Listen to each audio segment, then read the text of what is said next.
Friend नमस्कार मु श्रद्धा आपण मन को स्वागत करुच्ची स्कूल एजुकेशन ओडिशा को। आज आम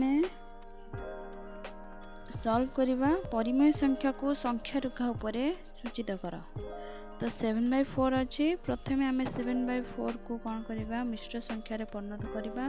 मिश्र संख्यार परिणत करवा शिखी तथापि कहूँ 4 को 7 हरवा अपेक्षा आम 4 को डाकी पणिखा देखिले 4 को 7 कोटे अच्छी 4 के 4 4 2 8 हो जाऊँगी। तो 4 के 4 7 रु 4 गले रही 3।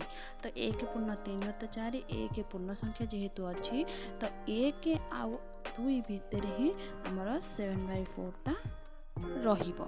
तो आम आगे संख्या रेखा टाणिले ये रहा 16 ये रहा 1 ये रहा 2। आमर सब लक्ष्य करवा जो संख्या रेखार सूचित करें सब हरटा को लक्ष्य करवा संख्यार हर अच्छी 4 तो 4 अच्छी माने प्रथम आम तादू 1 माइनस करके आम मझे गार दबा। तो 1 और 2 भितर 4 रु 1 माइनस हेल्ले 3टा गार रही 1 2 3 गार रहीगला। तो यही 3 नंबर गारटी है ही 7/4। जदि आपण मानकू वीडियोटी पसंद आती लाइक शेयर एंड सब्सक्राइब करंतु। Thank you so much.